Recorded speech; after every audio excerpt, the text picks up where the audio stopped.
Hey everybody, welcome to Hear Us Out. I'm Patrick. And I'm Paul. How's it going? Pretty good, my friend. And we're here to do a rapid review for everybody. Our rapid review series is where we speak quickly and talk about movies that you shouldn't have missed. You may have missed, they may be being forgotten. Essentially, they're not the greatest movies of all time. We're giving it the whole, these are movies that are being slept on. You shouldn't. Catch up on it.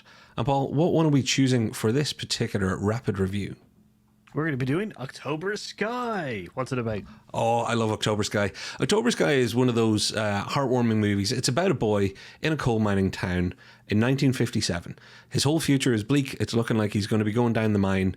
It's not the life he wants to live. He's inspired by a light in the sky, and that light in the sky is the story of Sputnik. So as Sputnik, the first satellite that humans launched around the Earth, the Russians launched, it inspires him to say, okay, well, you know what I think I might do? Based on nothing other than this, I'm going to become a professor of rocketry. I am going to learn rocketry. This is a 17-year-old kid with big dreams in a very, very tough small town, a coal mining town that really is all about coal mining. It's built off that one industry. So it's really a story of, and it's a true life story of his dreams and his friends and how they go on to perhaps fulfill those dreams. I think we can spoil the ending, Paul. Yes, they do. Yeah. But it's an incredible story.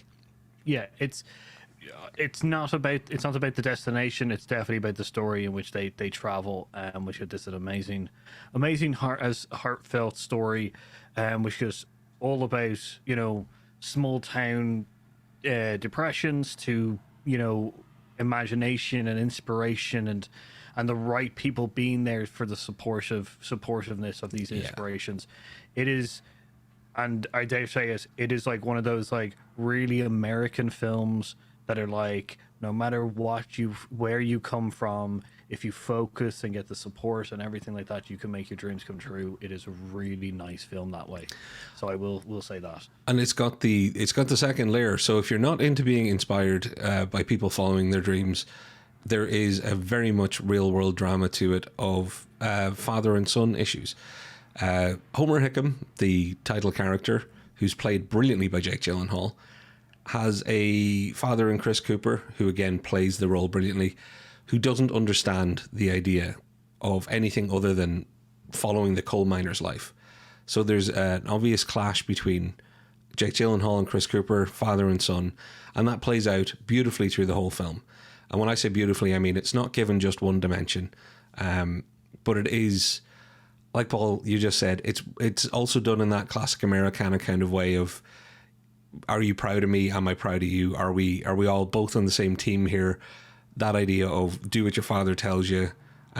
It's if you love rocketry or have daddy issues, this is the movie for you. If you love both, particularly.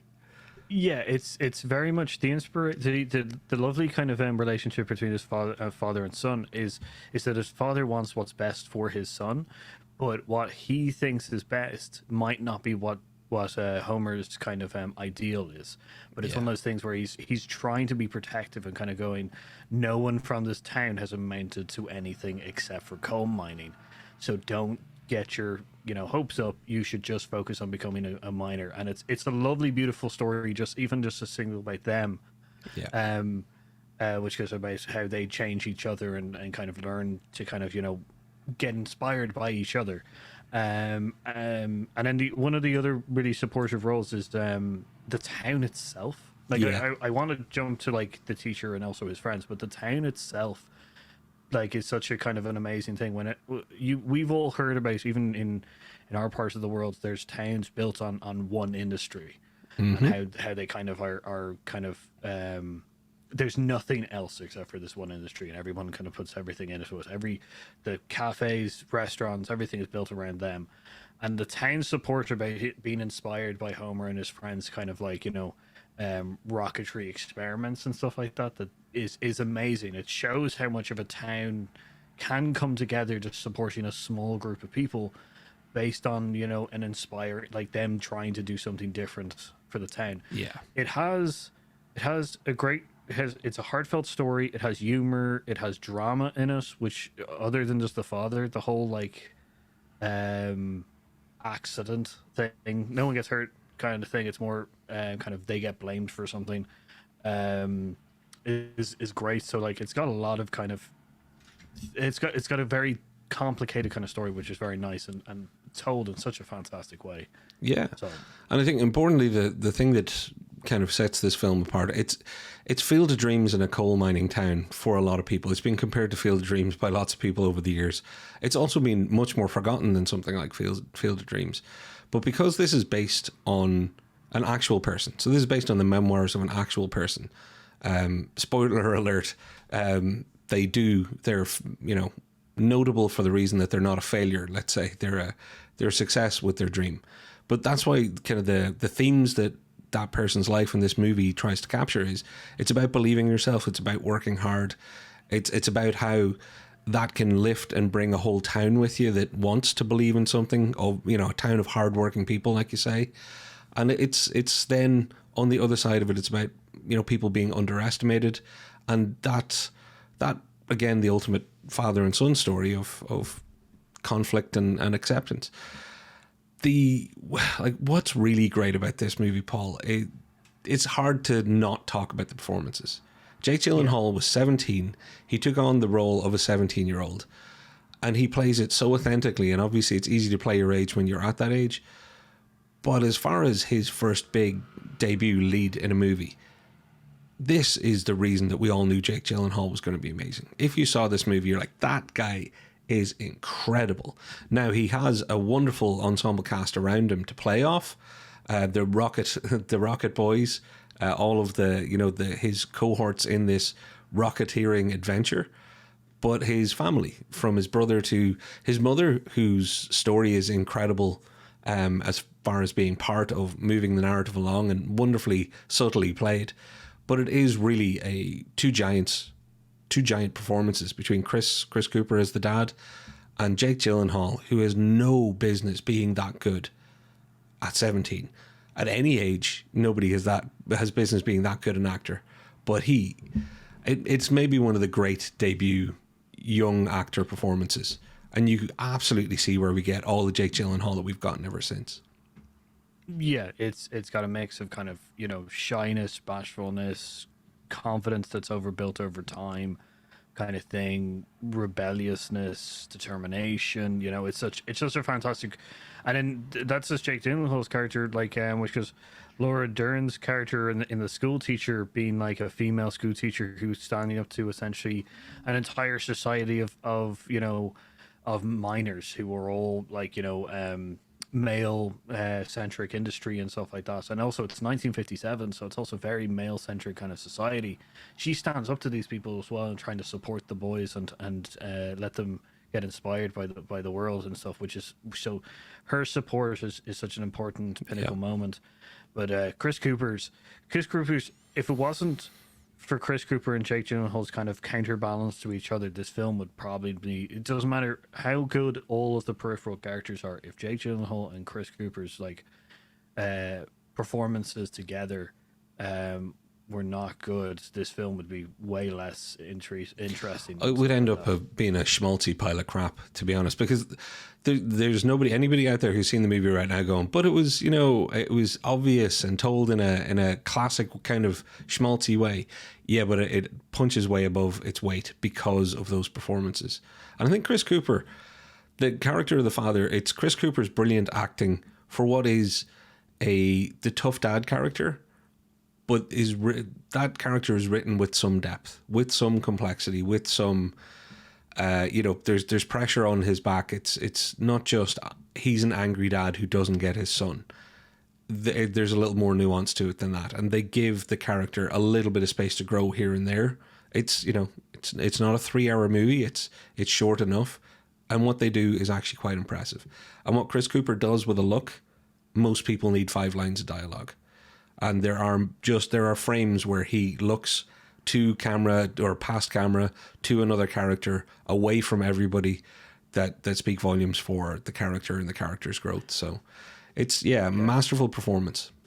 Yeah, that stare speaks volumes of life experience from the character, which is an amazing thing to have in a single stare.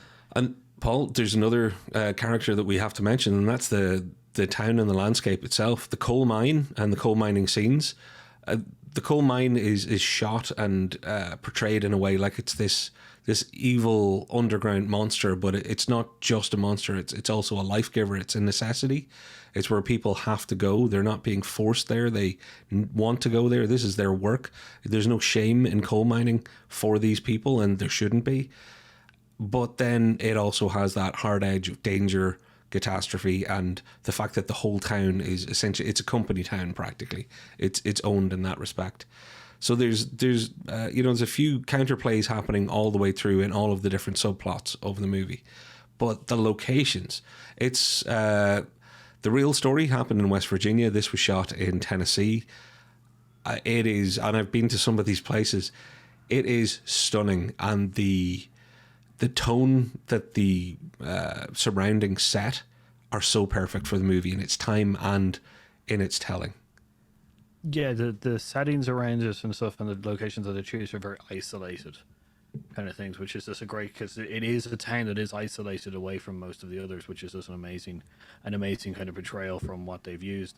The color palettes are also very great, just from the aspect of when you were saying about the mine is all dark, dank, the constantly, the color palette becomes very neutral when they kind of film around that kind of aspect. But as they film Homer and his friends kind of thing, it becomes a little bit more colorful and stuff like that. Now, I don't mean in the sense of like Requiem for a Dream or anything like that. You will notice the palettes when you kind of have watched it probably as much as we have kind of thing. But it's a nice subtlety kind of thing of like showing it. They're always in bright places and stuff, doing their inspirational kind of self-growth and everything, whereas the rest of it's mostly dark and kind of claustrophobic and that kind of thing. So which is a great character in itself, bringing the town into that. So well, Paul, we're coming up in time, so I'm just going to say this is one of those movies that's told in a classic way. It does the building layer by layer of just that simple: dream, adversity, triumph, adversity, back to your dream, back. It builds it up. It has its 3-act structure. It's all very much what it is. But since it's not afraid of sentiment and knows what it's doing, it fully commits to making the best movie it can in that, and that's what turns it into what it is, which is the story of the Rocket Boys. These underdogs who you want them to succeed in every single way. But they're even the villains, let's say, of the piece. You don't want anything bad to happen to them either. It's ultimately an inspiring and uplifting story about people, about town, about community, and about helpfulness. So, like I say, whether you have daddy issues or need inspiration, this is one beautifully made film. So, yeah, I don't think there's anybody who's going to have seen this, Paul, who doesn't like it. Because it's not the sort of film that puts people off, but it's definitely the sort of film that can inspire people to say, yeah, I'm going to get up and try again. Yeah, no, it is a well-crafted, engaging film about the limitless possibilities and the support of people just bringing dreams to be possible. So it's fantastic. Yep. So on that note, I'm going to drop in the final bit of trivia. I like to end with a bit of trivia now and again. Did you know that October Sky is an anagram of Rocket Boys? And Rocket Boys was actually the name of the memoir by Homer Hickam Jr., the real-life person behind this story. So I say this is one not to be slept on. This is definitely one that I've wanted to do the rapid review on for a while because I love it so much and it inspires me every time I watch it. I hope that's the same for everybody out there. If you have seen it, if you haven't seen it and go and watch it, come back. Let us know in the comments down below what you think of this movie. You all go on home now. Yes. Thank you very much for watching. I've been Paul. I've been Patrick. And we've been Hear Us Out. See you next time. Bye.